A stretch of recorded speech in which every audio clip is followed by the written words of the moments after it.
그럼 저기 책이 없겠군요? 네. 드릴게요. 잠시만요. 이 책이 없는 오빠 이름은? 제임이요? 어.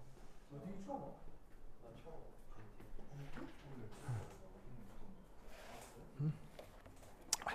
여기 있습니다. 네.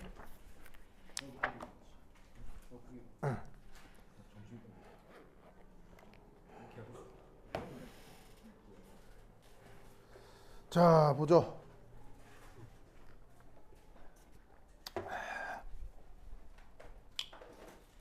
저번 시간에 우리가 했던 것 중에 제일 중요한 게 바로 네른스트 이퀘이션이었죠. 자, 네른스트 이퀘이션 한번 읊어볼까요?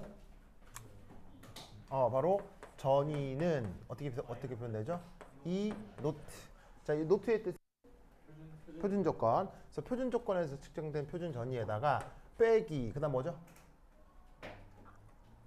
그다음 뽀로바 0.05916. 여기 이제 상수로 들어가죠.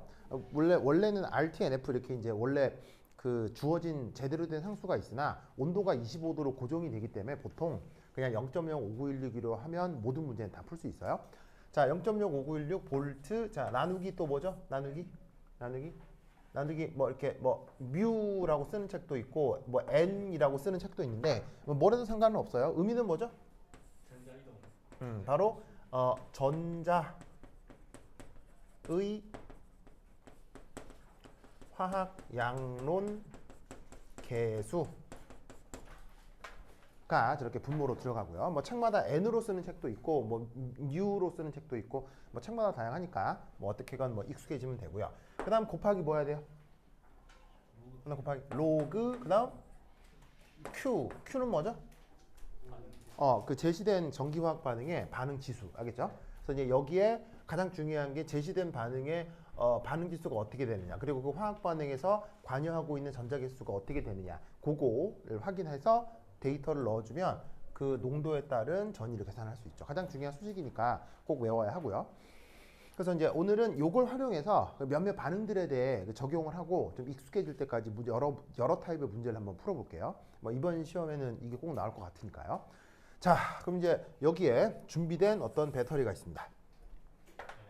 자, 이게 어떤 배터리가 있냐면 잘 보면 양쪽이 거의 뭐 데칼코마니 같아요. 양쪽이 거의 뭐 똑같거든요. 그래서 여기도 플래티넘, 백금 전극에 수소기체의 수소이온, 그죠? 그래서 장치만 보면 양쪽이 거의 뭐 완전히 똑같아요. 근데 약간 차이가 있다면 여기에 뭐가 다르죠? 농도가 다르죠. 그러면 양쪽의 물질 체계가 완전히 동일한데도 이렇게 농도가 다를 경우 여기서 전기 에너지가 생산될 수 있을까요? 생산될 수 있을 거라고 보는 거예요. 자, 뭐냐면 이거는 원리가 뭐랑 똑같으냐? 예를 들면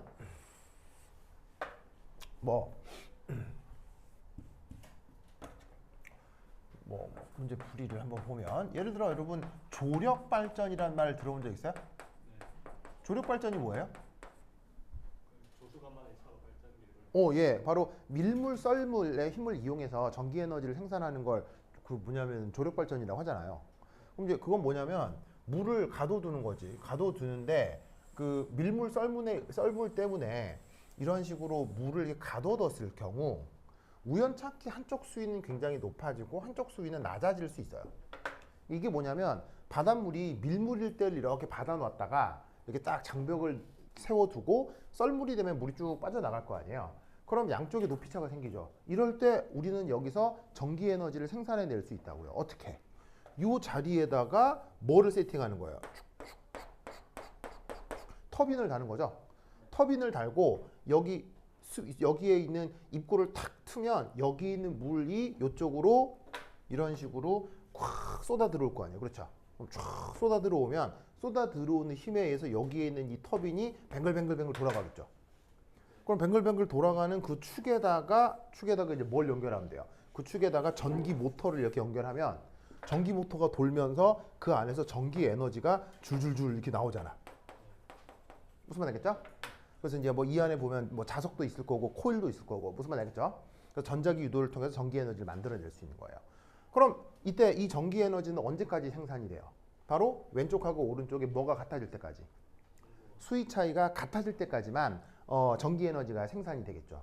그리고 이때 여기에 있는 이 물이 이쪽으로 쏟아져 내려오는 것은 화학적인 변화예요? 아니면 물리적인 변화예요? 물리적인 변화죠. 그럼 여러분 잘 봐요. 이쪽 물질 체계 같아요. 이쪽하고 이쪽에 물질 체계가 같아요, 달라요? 양쪽의 물질 체계가 완전히 똑같죠. 그렇다면 여기서 일어나는 알짜 반응은 물리 변할까요, 화학 변할까요?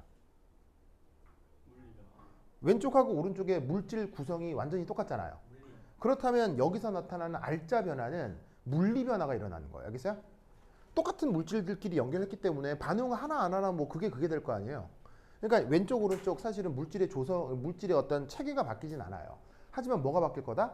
뭔가 물리적인 변화가 생길 거고 그 물리적인 변화에 의해서 뭐가 전기 에너지가 이렇게 생길 거다. 마치 뭐처럼 조력 발전처럼. 그래서 이렇게 구성된 배터리를 농도차 전지라고 하고 네른스트 방정식을 배우게 되면 교사 입장에서 시험 문제로 꼭 하나 정도는 내는 굉장히 유명한 문제 알겠죠? 잘 알아두셔야 되겠죠? 알아둬야 돼. 자, 그럼 이제 이거 어떻게 되냐? 한번 살펴보도록 하겠습니다. 자, 우선 뭐 항상 그런 건 아니지만 배터리를 그렸을 때 왼쪽 이 에노드 캐소드 뭐가 된다고 했어요? 왼쪽이 에노드 캐소드 보라고 그랬어요. 왼쪽. 에노드 된다. 에노드. 자, 에노드 우리말로 산화전극.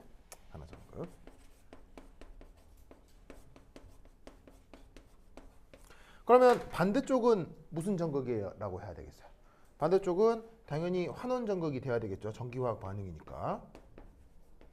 자, 환원전극 영어로 캐소드.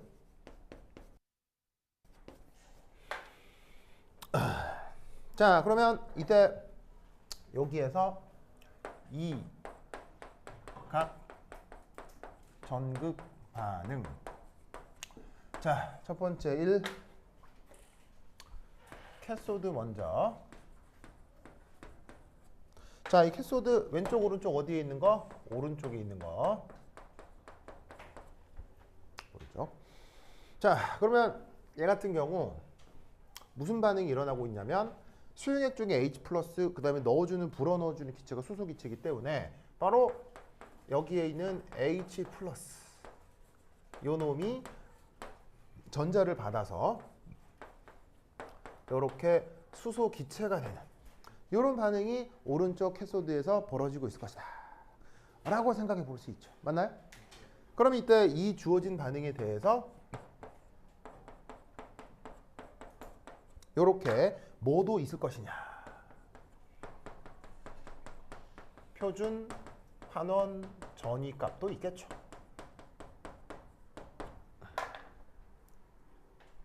아시겠죠? 그러면 이 주어진 반응에 대해서 뭘 한번 작성을 해보자. 바로 네른스트 방정식. 여기 이제 캐소드라고 했으니까 캐소드 반응 놓고 네른스트 방정식을 작성을 해보자 이런 말이죠. 그러면 이때 어떻게 되느냐? 이게 바로 뭐예요? 표준전이죠. 표준전이가 누구냐면 그냥 이거잖아. 이거. 그럼 그대로 써 그냥. 이 노트에 H+. 그래서 H+에 의한 환원 반응에 의한 표준 환원 전이. 그게 여기 있을 거고요. 그 다음 뿌액이 0.516 한 다음에 나눠야 되는데 뭐로 나누죠? 전자의 화학 양론 계수로 나누죠. 그러면 이렇게 쓴 반응에서 전자의 화학 양론 계수는 지금 얼마예요? 요 보시다시피 요 앞에 1 이렇게 생략되어 있는 거잖아요. 그러면 보시다시피 여기에서 1 넣어주면 되는 거고요. 그 다음 곱하기 로그 하고 여기에 반응 지수를 써야 되죠. 자, 반응 지수는 뭐분의 뭐예요? 반응물 분의 생성물. 그러면 그 반응물이 누구냐? 바로 H+. 그리고 생성물이 누구냐? 바로 수소 기체. 그런데 지금 수소 기체의 어떤 그 화학 양론 계수가 2분의 1이니까 여기다가는 뭐 써줘야 되겠어요? 여기다가는 루트. 알겠죠? 그래서 계수가 2분의 1이니까 2분의 1승이니까 루트로 이렇게 바꿔 써주면 되겠네요. 알겠죠? 자, 이때 여기서 편의상 이쪽 전위에 플러스라는 아래첨자를 한번 써봅시다. 자, 이 표현은 뭐냐면 누구에 대한 관습 표현이라고 했죠? 캐소드. 캐소드를 보통 쓸 때 저렇게 이제 플러스 극이다라고 이제 관습적으로 쓰기 때문에 이 플러스라고 쓴 거고요. 그리고 이때 UH 플러스 농도는 엄밀히 말하면 어느 쪽인 거예요? 왼쪽, 오른쪽? 바로 이 오른쪽을 얘기하는 거죠. 그래서 그 오른쪽의 농도라고 해서 그냥 right R 이렇게 한번 써봅시다. 자, 그것에 대해서 여기에 있는 수소기체의 부분합은 지금 얼마짜리를 불어넣고 있어요? 1을 불어넣고 있기 때문에 이거는 그냥 1인가 봐요.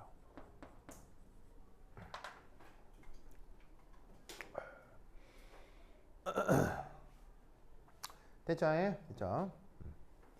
자, 그 다음 두 번째, 이 캐소드 했으니까 에노드.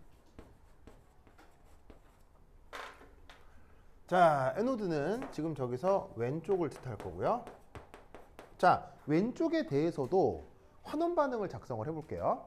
자, 왼쪽에도 어떤 물질 체계가 있냐면 H 플러스하고 수소기체가 있는데 H 플러스하고 수소기체로 이루어진 환원 반응을 작성을 하면 역시 또 이렇게 될 거고요.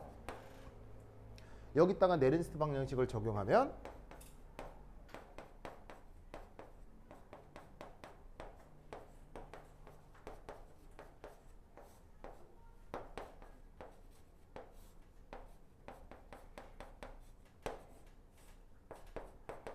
이렇게 되겠네요. 결론적으로 어떻게 되냐면 아까 캐소드에서 작성했던 거랑 내용이 사실은 같아져요. 그죠? 다만 차이가 있다면 여기는 오른쪽, 여기는 왼쪽. 그리고 에노드니까 관습적으로 여기에 마이너스 표시를 넣어주도록 합시다.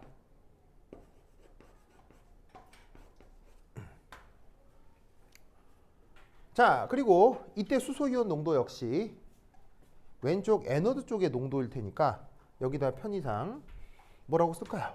여기에 left라고 써보도록 하죠. 그리고 수소기체의 부분합은 여전히 몇 기압입니까? 저기 똑같이 1기압이라고 돼 있죠? 됐죠? 자, 그러면 이때 여기서 측정되는 이 네트, 그래서 스위치 온 했을 때 여기서 전위가 뭔가가 측정이 될 텐데 그 측정되는 전위를 이 네트, 이 전체라고 하면 그것이 지금 여기서 제시된 E 플러스 E 마이너스하고 무슨 관계냐? 자, 얘기 줄게요. 줄게요. 자, 지금 자, 그럼 3 전체점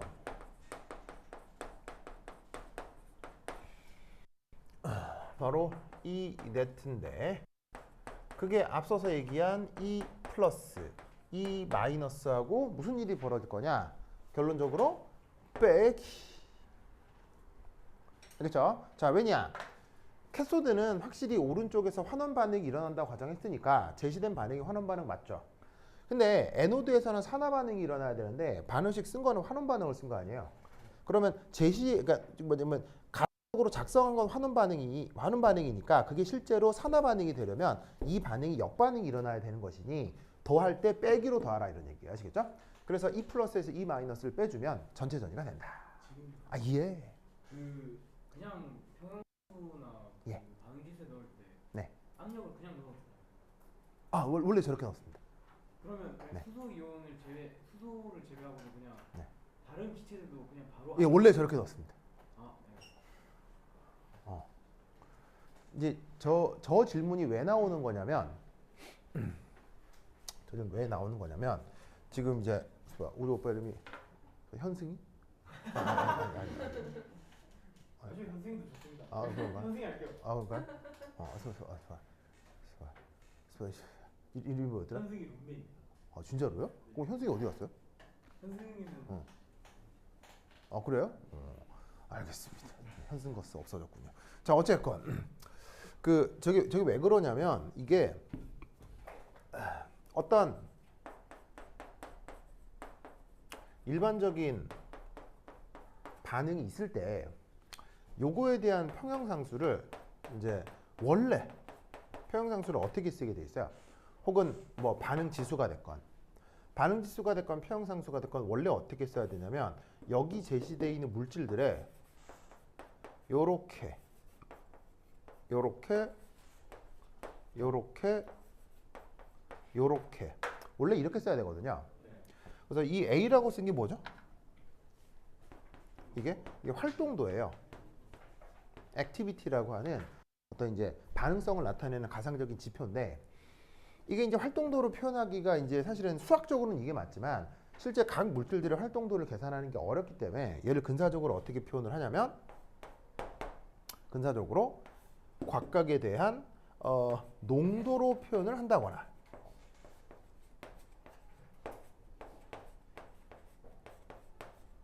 혹은 어떻게 표현하냐면 그 녀석들의 부분합으로 표현한다거나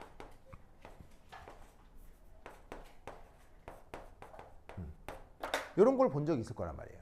그래서 이걸 뭐라고 불렀냐면 뭐 농도 평형상수, 이걸 압력 평형상수라고 한 건데 사실 농도 평형상수가 됐건 압력 평형상수가 됐건 근본적으로는 원래 어디서 출발한 거예요? 평형상수에서 출발을 한 거거든요. 그래서 사실은 이것도 여기에 속하는 거고 이것도 여기에 속하는 건데 놀랍게도 기체관계에서는 바로 이 압력하고 이 농도 사이에 PV 있는 NRT 관계가 성립을 하면서 기체에 대해 특별히 적용을 하면서 요놈하고 요놈의 약간의 어떤 상수의 차이가 생기더라 이런 얘기인 거예요.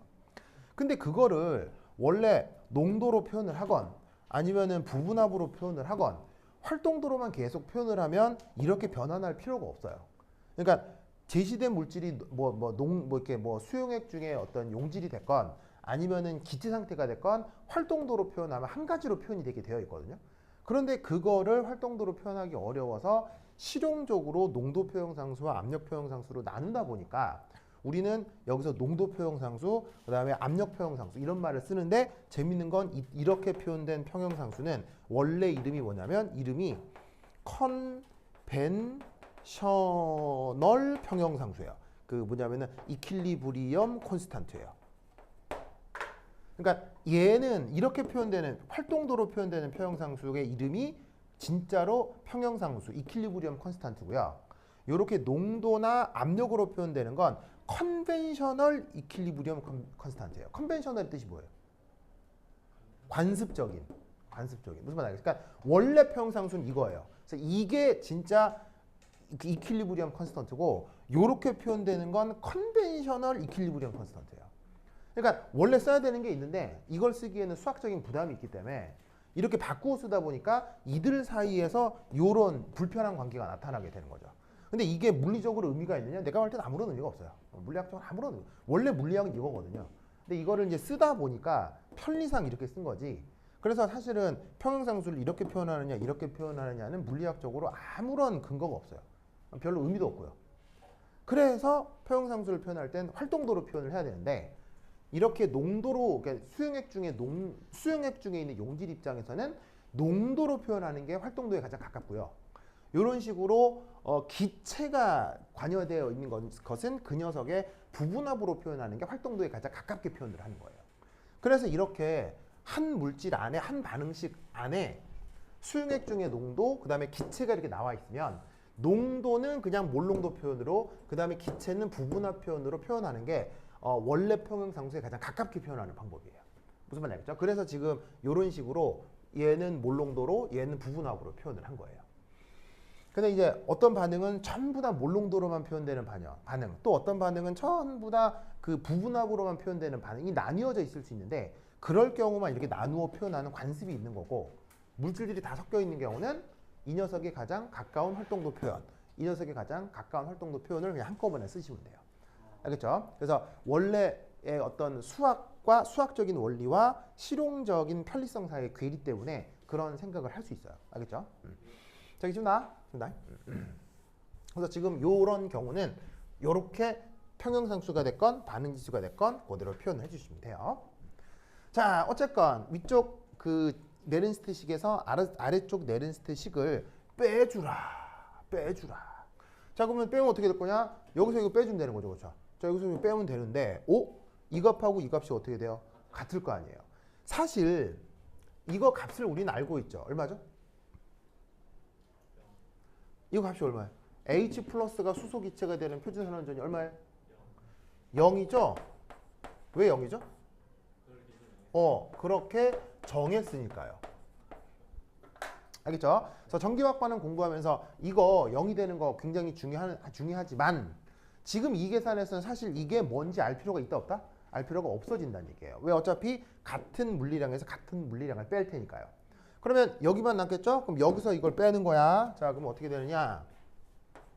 마이너스 0.05916 나누기 1 곱하기 로그. 한 다음에 어디서 어딜 빼? 여기서 이걸 빼. 그럼 로그를 빼는 거니까 로그 안에 있는 알맹이를 나누기로 표현하면 되잖아요. 그럼 얘하고 얘는 같으니까 샥샥 약분이 될 거고 뭐만 남을 것이냐? 요거 분의 요거 해서 right 분의 left가 될 거다. 이런 말이지. 아시겠습니까? 그렇죠? 이렇게 하면 계산이 된다. 이런 말이죠.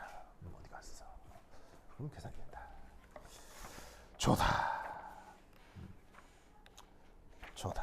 어디 갔어? 좋다. 어디 갔어? 좋다. 여기 있다. 자, 됐죠? 자, 보이시죠? 됐죠? 그럼 이때 여기다가 이제 값을 넣는 거지. 자, 어떻게 값을 넣을 것이냐? 요건 얼마예요? 오른쪽에 H 플러스 농도 얼마예요? 오른쪽에 H 플러스 1이죠. 1. 그럼 여기다가는 1 넣었는데 그럼 이 값은 어떻게 된다는 얘기예요? 뿅 사라진다는 얘기죠. 그러면 뭐만 남을 것이냐? 마이너스 0.05916 로그 레프트의 H 플러스 농도로 바뀌게 되는 거죠. 무슨 말 알겠죠? 그러면 여러분은 뭔가 익숙한 표현이 있을 텐데 이걸 뭐로 바꿀 수 있죠? 보로보로보로보 pH죠. pH 맞죠? 그것도 어느 쪽의 pH? 레프트의 pH. 그러면 여기 잘 보시면 이 왼쪽 수용액 농도가 0.2잖아요. H 플러스 농도 0.1이면 pH 얼마예요? do pH 얼마예요? 네? 뭐라고? 진짜? 뭐? pH 1이요. 그렇지. 1이죠. 1. 그래서 여기 pH가 1이기 때문에 1 딱 넣어주시면 값이 어떻게 된다? 요렇게 되겠죠. 알겠죠? 이런 식으로 풀어주시면 되겠습니다.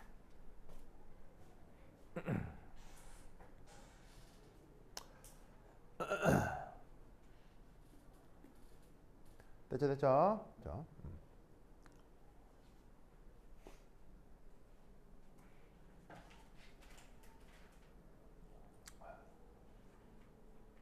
다 됐죠?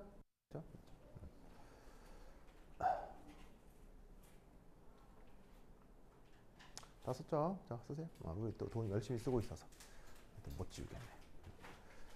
좋아. 그럼 저기 민서거스랑 그 짝지 오빠 이름은 어떻게 되죠? 뭐라고요? 형규? 형규거스? 형규거스. 알겠습니다. 형규거스. 그다음에 저기 개패요? 뭐라고요? 그렇게 불러도 될 것 같습니다. 개를 패요? 왜? 뭐 이름이 왜 살벌해요? 저희 부모님이 지어주셨네요. 제가 뭐 특별히 뭐라고 코멘트하기가 되게 난감하군요. 그래서 그래요? 그래 뭐 그렇다면 존중은 해야 되지만 그렇죠. 네, 네 알겠습니다. 네. 일본에서 어떤 부모가 자기 아기가 태어났거든요. 아기가 태어났는데 아기 이름을 아쿠마로 짓기로 했어요. 아쿠마. 아쿠마가 우리말로 발음하면 악마예요. 악마. 애 이름을 악마로, 그러니까 우리가 악마라고 하는 걸 일본말 발음으로 아쿠마라고 하거든요. 그걸로 지으려고 법원에 낸 거예요. 그래서 어떻게 했냐면 법원에서 불어. 그래갖고 그 부모가 되게 대법원까지 대법원까지 갔어요. 대법원까지 끝에 불어. 그래서 애기 이름을 그렇게 지으면 안 된다고 해서 법적으로 그렇게 나왔거든요. 안 된다고. 허가하지 않는다. 프랑스어 같다고요? 일본인데. 네, 허가하지 않는다. 알겠습니다. 근데 자기 이름이 개폐규라고요? 그게 태교는 아직 태교야. 태규. 태교. 태규. 제가 아직 대법원까지는 안 가가지고. 그래요? 공무원까지 갔는데. 그래요? 그런 거야. 태큐. 태큐. 태교가. 태큐가 알겠습니다. 좋아. 새로운 친구들 이름 빨리 외워야지. 근데 혹시 거스는 네. 누가 먼저 시작한 거예요? 거스가요. 거스가 누가 먼저 했죠? 언제부터 한 거예요? 작년부터 했건 작년부터 거스 나왔었다는 거죠. 민서 거스가 붙었나? 민서 거스부터 했나? 아니 자기부터 아니 자기? 수호 거스부터 한 것 같은데요? 시영 거스. 맞다. 시영 거스. 시영 거스 알죠? 진짜 거스처럼 생기네. 시영 거스. 아니 그 거스가 누군지는 알아요? 누구예요? 거스 누군지 몰라요? 거스가 누구냐면요. 진짜. 거스가 누군지도 모르고 거스라는 말 썼어요? 거스가 누구냐면요. 그 신데렐라 알아요? 신데렐라? 네. 그 신데렐라 도와주는 쥐들 있거든요. 쥐들. 쥐를 거스나요? 그 쥐 중에 그래서 나중에 왜 그 요정 할머니가 이게 비비디바비디 해갖고 신데렐라 예쁘게 해주고 막 호박 맞춰도 만들어주고 하잖아요. 근데 그 쥐들은 뭐로 만들어요? 그 요정 아줌마가 마부로 만들고 막 시종으로 만들고 하거든요. 그때 그 신데렐라 막 옆에서 막 도와주는 쥐 중에 똥실똥실 귀엽게 생긴 똥실똥실한 쥐가 있어요. 그 쥐 이름이 거스예요. 그래서 이게 저기 구글에 쳐봐요. 그 신데렐라 거스 쳐봐요. 그거 바로 나와요. 바로 나온다니까요. 신데렐라 거스 치면 나와요. 그럼 시영이랑 똑같다는 걸 알 수 있단 말이에요. 그거 시영이랑 똑같이 생겼어요. 시영이랑 똑같이 생겼어요. 똑같이 생겼죠. 시영이랑 시영이랑 똑같이 생겼어요. 샹거스는 누구예요? 샹은 누구예요? 뭐 하여튼 그렇다. 좋아. 자, anyway. 자, 여기까지 다 적었죠? 자, 그러면 여기 지울게요. A.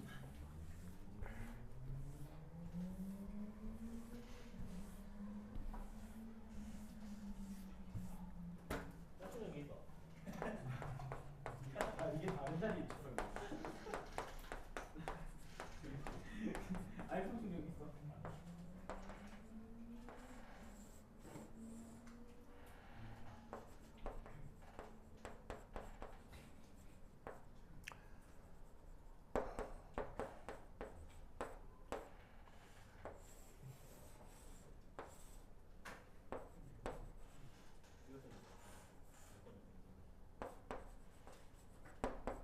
혹시 네. 에너자이저 거스 거 써도 돼요? 글쎄요? 그거 써도 돼. 있어? 좀 빌려줘.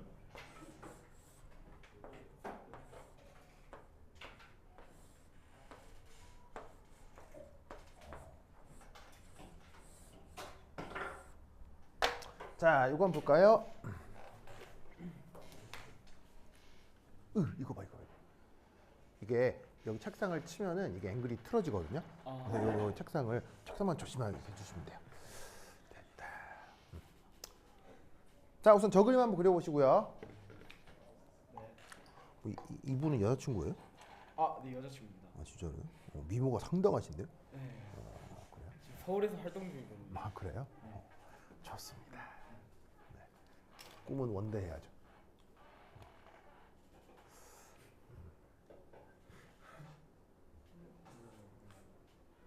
좋았어. 민서 너 썼어요? 넣어서 그려주세요. 좋아.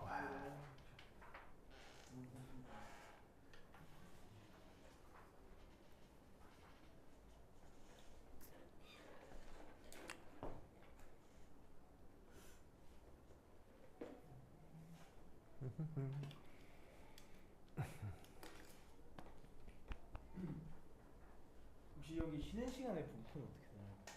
뭐한 10분 쉽니다. 1시간 하고 싶 1시간 하고 싶은 시간. 플러스 마이너스 뭐. 한 쉬는 시간 2개인 거예요? 보통 그래요. 오. 자, 다 쓰였어요? 네. 네, 네. 쓰십시오.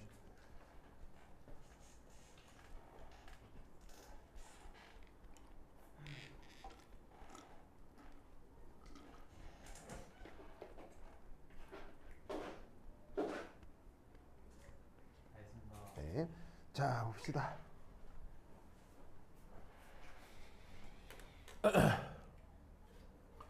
사실 지금 내가 풀어보자고 하는 문제의 원래 원형은 이거였어요. 그래서 책 그 텍스트에 보면 이 배터리가 제시가 돼 있거든요. 근데 사실은 여러분들이 보고 있는 그 교재 문제와 별개로 내가 여기서부터 시작을 한 거예요. 알겠죠? 그러면 이게 아니라 그렇다면 원래 그 텍스트에 나와 있는 대로 배터리가 이렇게 구성된다면 여기서도 전위 계산을 해볼 수 있겠냐는 거예요. 결론은 이렇게 됩니다. 여기 전체 전위를 E 네트라고 할 때 E 네트가 어떻게 되느냐?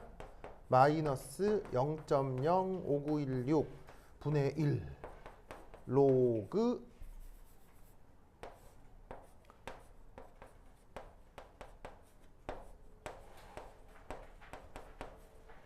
한 다음 이렇게 표현될 수 있습니다.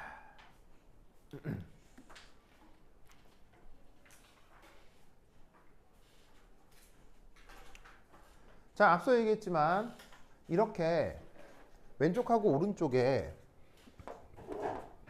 화학적인 어떤 성분들이 같을 경우 여기선 물리 변화가 일어난다, 화학 변화가 일어난다? 여기선 물리 변화가 일어난다고요. 물리 변화가 일어나기 때문에 여기 들어있는 물질 체계가 아연이냐, 여기 들어있는 물질 체계가 수소냐 별 관계가 있겠어요, 없겠어요? 별 관계가 없어진다는 얘기예요. 결국 전위는 뭐로만 표현이 된다? 양쪽의 농도차. 무슨 말 알겠어요? 그거로만 표현이 된다 이런 얘기죠. 양쪽의 농도차로만 표현이 된다는 얘기예요. 뭐 그럼에도 이 양쪽에 차이는 있을 수 있어요. 어떤 차이가 있죠? 어떤 차이가 있을 수 있어요? 지금 농도차 전지를 이렇게 구성했을 때와 이렇게 구성했을 때 차이는 뭐예요? 바로 봐. 이거죠, 승우야. 그렇지. 자, 뭔 말이냐면 여기서는 전자의 화학 양론 계수가 뭐예요? 1이죠. 왜냐하면 어떤 반응이 관여한 거냐면 여기서는 H 플러스가 전자 한 개를 받아들여 수소 기체가 되는 반응이 되는 거란 말이에요. 그러니까 여기서는 전자의 화학 양론 계수가 1이란 말이지. 근데 여기서는 양쪽 모두 어떤 환원 반응에 관여를 하냐면 아연이 전자를 두 개를 받아들여 아연으로 석출되는 반응이 관여를 하거든요. 그러니까 여기서는 전자의 화학 양론 계수가 2니까 여기가 2로만 바뀌는 거예요. 나머지는 똑같아요. 자, 여기도 보세요. 레프트의 농도가 얼마예요? 0.1이죠? 라이트 농도 얼마예요? 1이죠?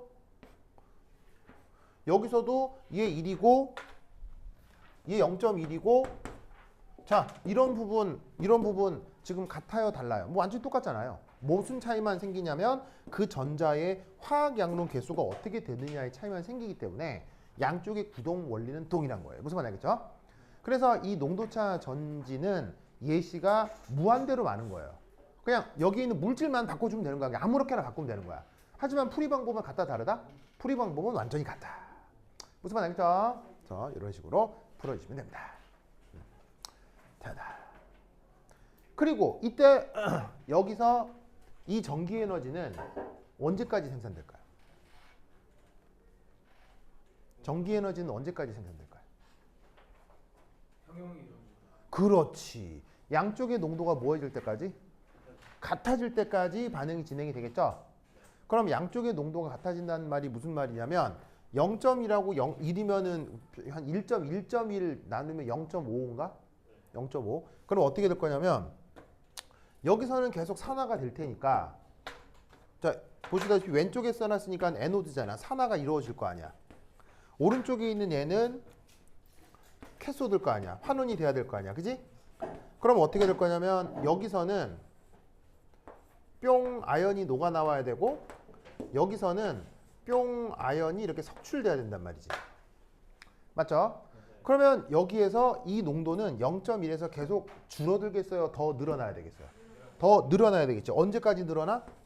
언제까지? 0.55몰까지 늘어나. 알겠죠? 얘는 줄어들겠지. 언제까지 줄어들어? 얘는 0.5몰 될 때까지 줄어들겠지. 무슨 말 알겠죠? 그러면 여기 0.5, 0.5면 이때는 양쪽에 전이가 생겨요? 전이가 안 생겨요? 이게 양쪽에 전기 에너지가 생겨요? 안 생겨요? 안 생긴다 이런 말이야. 무슨 말 알겠죠? 왜냐하면 똑같이 0.5, 0.5 여기도 0.5, 0.5도 봐. 로그 1이니까 이게 0 될 거 아니야. 그럼 그때는 더 이상 전기 에너지가 생산되지 않겠지. 무슨 말 알겠죠? 그래서 여기서는 농도가 0.1에서 0.5로 늘어나고 여기서는 1에서 0.5로 농도가 줄어들어 최종적으로는 전기 에너지 생산이 스탑된다. 알겠죠? 그래서 그런 식으로다가 이 농도차 전이를 생각해 주시면 되겠습니다. 오케이, 됐다. 됐죠? 예?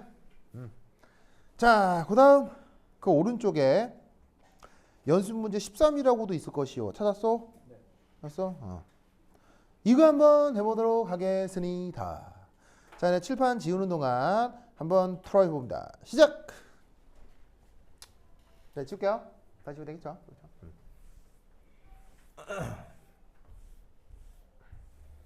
아, 예.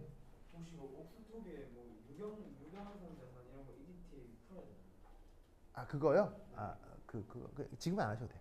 지금 안 했는데. 지금 안 해도 돼요. 네, 지금 안 해도 돼요. 그게 여러분 그 화학 실험 끝나고 그 일반학 있잖아요. 그때 나올 수도 있어요. 나올 수도 있어요. 그때 나오면 하고 내가 언급 안 하면 안 해도 돼요. 내가 얘기하는 것만 우선 하시면 됩니다. 자, 보자. 혹시 내년에 AP를 선택하게 되면 저런 문제가 풀어야 작년의 경우 여러분 선배들의 경우는 아주 기가 막힌 것도 많이 나왔어요. 여러분 선배들의 경우는 그 주한이 알죠? 주한이. 감자도 주한이하고 그때 또 누구야? 그거 베인이라고. 베인 알아? 베인? 베인은 베인. 공기초수 베인 몰라요? 베인. 베인 몰라요? 베인. V-A-I-N. 베인. 베인 누구냐면 배트맨의 최고 숙적 중에 하나예요. 배트맨.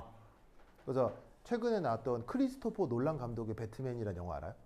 그 크리스토퍼 놀란 감독의 배트맨 3부작이 있는데 마지막이 다크나이트 라이즈라고 마지막 편이 있거든요. 거기에 이게 마스크를 쓰고 등장하는 빡빡머리 빌런이 있는데 걔 이름이 베인이에요. 여러분 선배 중에 베인이 있어요. 누구냐면 한승윤 선배예요. 승윤이가 왜 베인이냐? 승윤이가 여러분들은 모르는 승윤이 1학년 때 외모가 베인이랑 똑같았어요. 승윤이가 사실 지금도 곰 같잖아요. 이게 이만하잖아요. 근데 1학년 때도 그랬거든요. 그래가지고 그 다크나이트 라이즈에 나왔던 베인이랑 다르 내가 베인이라고 그랬죠. 네, 저 잠깐. 이압.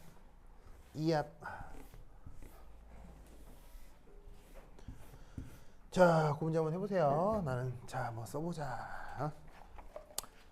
13번.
8 곱하기야.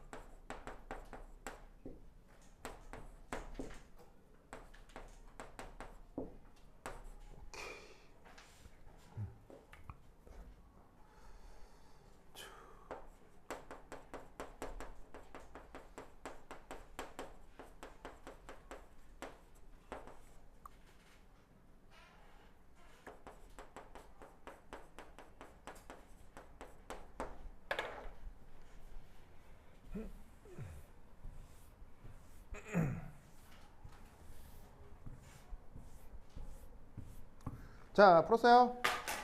답이 5번인가? 그럼 나와 있죠? 자, 답 맞아요? 5번 맞아요? 자, 간단히 얘기해 볼게요.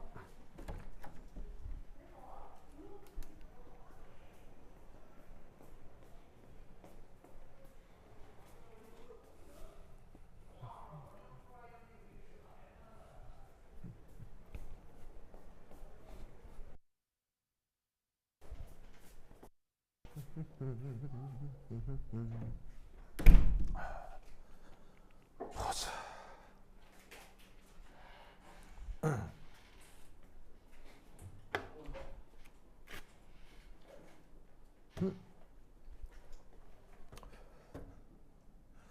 자, 왼쪽엔 니켈 극판이 있고요. 니켈 수용액에도 있는데 2 플러스 상태로 농도가 1몰이래요. 그리고 여기는 납이 있고 납 이가가 또 1몰만큼 있대요. 중간에 이렇게 세팅된 얘 녀석의 이름은 이런 걸 이제 염달이라고 하죠. 그래서 나와 있는 물질 니켈과 납에 대한 표준 환원전이 이제 그 데이터가 나와 있어요.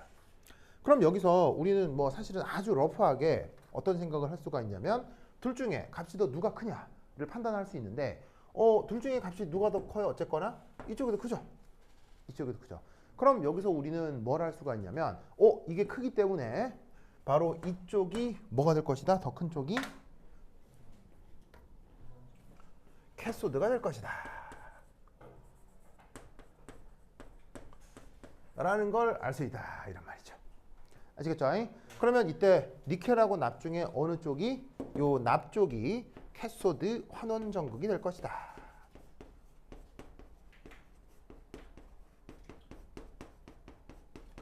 그러면 선택의 여지 없이 저 왼쪽은 누가 돼야 되겠어요? 왼쪽은 환원 산화 전극 에노드가 돼야 되겠네요.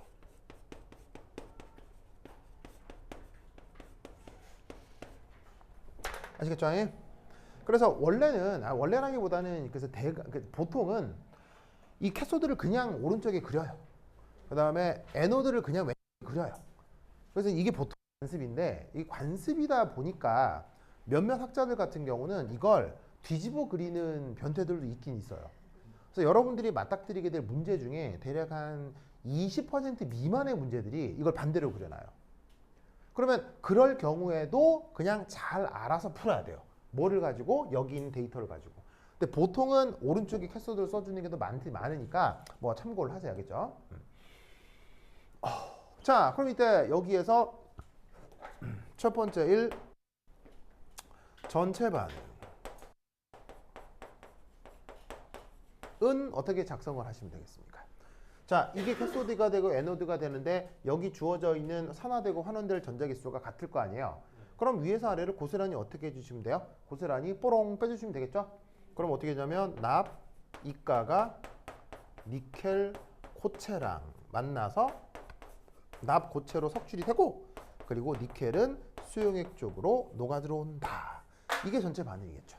그러면 이 상황을 저 그 다이어그램에 저 그림에서 약간 이렇게 애니메이션으로 표현을 좀 해보면 자 보시다시피 니켈은 고체 상태에서 뭐가 되는 거예요? 니켈 이카 플러스로 녹아 들어가는 거죠. 그럼 여기에서 어떻게 될 거냐? 얘를 스위치 온 해주면 짜잔 여기서 이압 하고 니켈 2 플러스가 녹아 들어올 거라고. 맞아요? 그럼 니켈 2 플러스가 녹아 들어오면서 전자가 몇 개 생겨요? 전자가 니켈 2 플러스가 니켈이 니켈 2 플러스로 녹아 들어오면서 전자는 동시에 몇 개가 생겨요? 2개가 생기겠죠? 그래서 자유전자 2개가 만들어집니다. 아, 왜요? 밖에 누가 있다고요? 신봉선이 있다고요? 김영준데?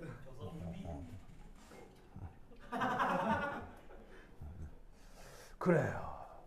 자, 그럼 이때 여기에서 이 전자 두 개가 외부 회로를 타고 이렇게 움직일 것이고요. 여기까지 도착한 자유전자가 누구를 만나겠어요?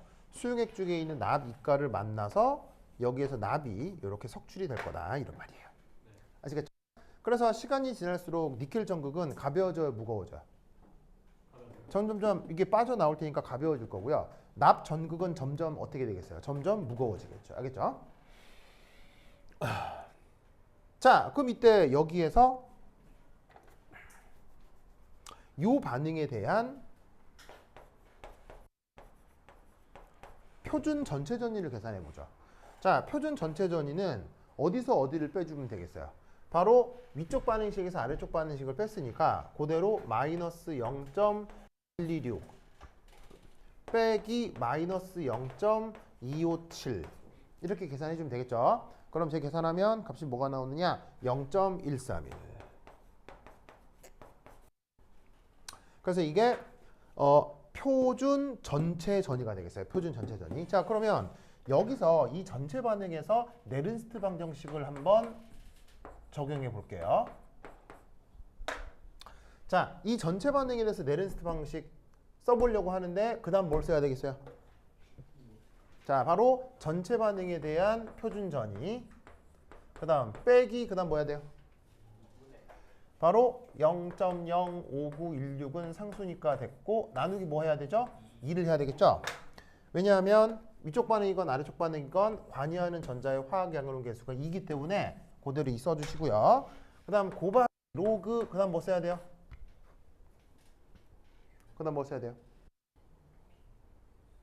바로 이 주어진 반응의 반응 지수를 써야 되죠? 그럼 반응 지수는 반응 물분의 생성물인데 이때 니기하고 니기 납 2가 플러스하고 그 다음에 니켈 2 플러스의 농도 비로만 반응 지수를 표현하면 되죠. 여기서 니켈 고체하고 납 고체는 저기 왜 표현되지 않아요? 바로 고체라서요. 순수한 고체는 뭐가 뭐죠? 순수한 고체는 뭐가 뭐죠? 그렇지.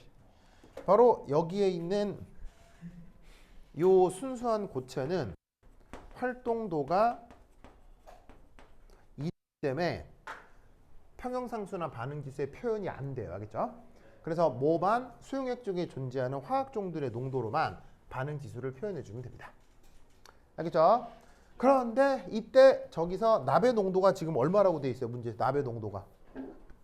납 농도가 지금 얼마라고 돼 있어요? 1몰이라고 돼 있죠? 그 다음에 저기서 니켈 농도 또 얼마라고 돼 있어요? 니켈. 또 1몰이라고 돼 있죠?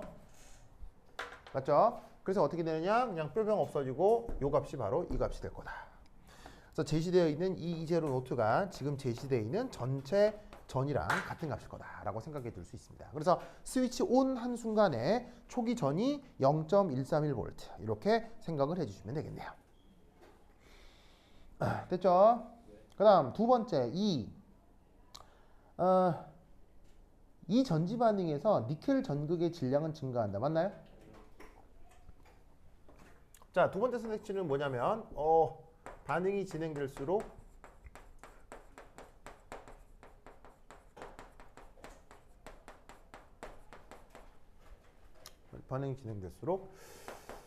이 제로 이 반응이 진행될수록 뭐라고 돼 있어 거기?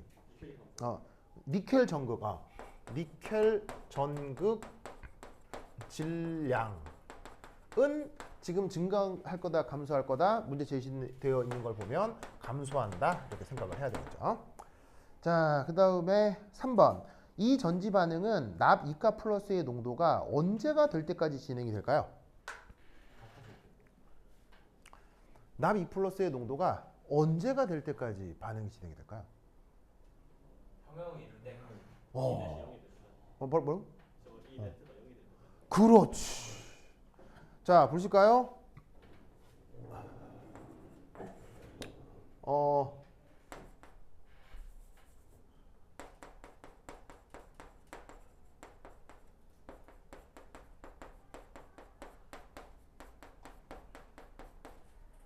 평형 상태를 한번 분석해 보고 싶어요. 자, 그러면 이 경우 평형 상태에서는 어떻게 돼야 되냐면 바로 전체 전위가 뭐가 돼야 되죠? 0이 되고요. 그리고 반응 지수가 뭐가 돼야 되죠? 평형 상태에서는 전체 전위가 0이게 되고 평형상수가 뭐가 돼야 돼요? 바로 평형상수 K가 돼야 되죠?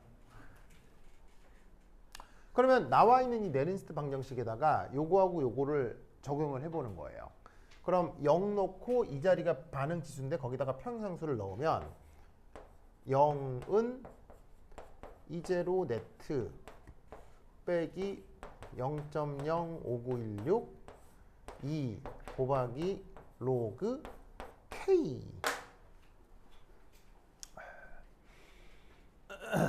알겠죠? 그죠? 자, 그럼 이 상태에서 해봅시다. 이 평형상수 K는 그렇다면 값이 어떻게 되냐면 10의 지수에 2 곱하기 이제로 네트 나누기 0.05916 맞나요? 맞죠? 이렇게. 이제 여기에 있는 전체 전위가 앞서 뭐라고 했었냐면 0.131V라고 했거든요. 그러면 계산기 있는 사람 요거 간단히 계산 좀 해볼까요? 시작.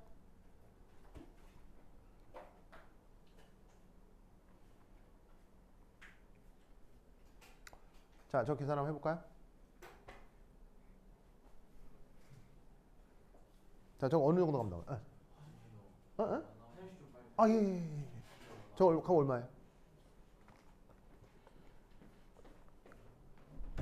4.36 정도. 4.0? 그거밖에 안 돼요? 10의 지수니까 10의 지수까지 고려하면 엄청 큰 값이 나와야 돼요. 엄청 큰 값. 2만밖에 안 나와요? 그 정도밖에 안 돼요. 얼마 나와요? 2만 더 안 나오나? 봐. 그 정도밖에 안 되겠구나. 하면은 어느 정도 2만 얼마? 2만 6천 마이너스 4승. 저 정도 값이 나옵니다. 그럼 사실 문제가 원하지는 않지만 사실 모두 계산해 볼 수 있을까요? 평형상수가 나왔으니까 모두 알 수 있을까요? 네, 진짜 평형상태의 농도도 계산해 볼 수 있다고요. 원한다면. 어떻게 하시면 되겠어요? 자, 여기 지워볼게요. 여기 준다. 2요.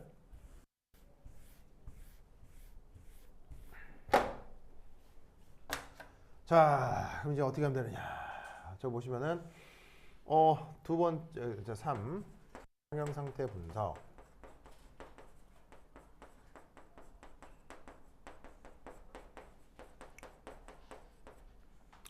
자, 어떻게 하면 되냐면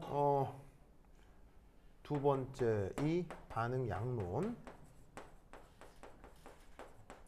자, 결국 어떤 반응이 진행이 되는 거냐면 어디 갔어?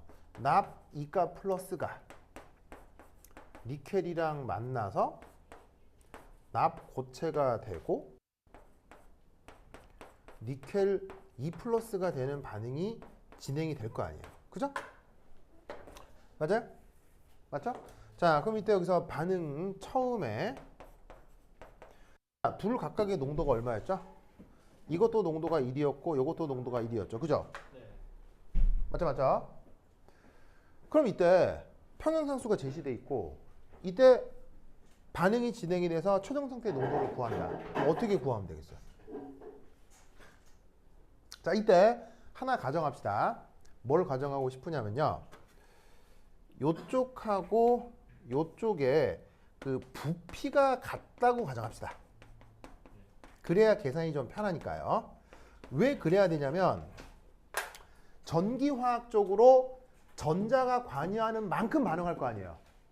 그래서 어떻게 했냐면 납 2가 플러스 1몰이 반응하면 니켈 2 플러스 1몰이 생성되게 돼 있다고요. 그런데 몰수가 그런 거지 농도는 부피로 나누었을 때 농도가 또 달라질 수 있으니까 그것까지 고려하면 계산이 복잡해질 거니 양쪽의 부피는 동일하다고 합시다. 알겠죠? 동일하다고 하고 그러면 몰수 변화가 바로 그냥 농도 변화로 귀결된다라고 가정을 하면 이때 처음에 1몰 1몰 농도였을 때 최종 상태의 농도가 어떻게 된다라고 계산하면 되겠어요. 자, 한번 해볼까요? 시작. 이거 표형 농도 한번 계산해 보세요.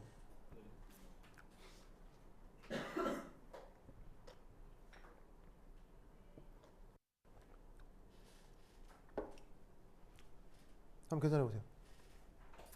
여러분들이 테크닉을 알고 있는지 봅시다. 그러면 제 표현 농도를 계산하는 거 보사 한 10분 쉬었다 하도록 하겠습니다. 화장실 갔다 오세요. 아, 네. 네, 왜냐면 이게 1시간 이상 촬영을 하면 이게 약간 녹화에 문제가 생겨서 약간 끊어줘야 됩니다.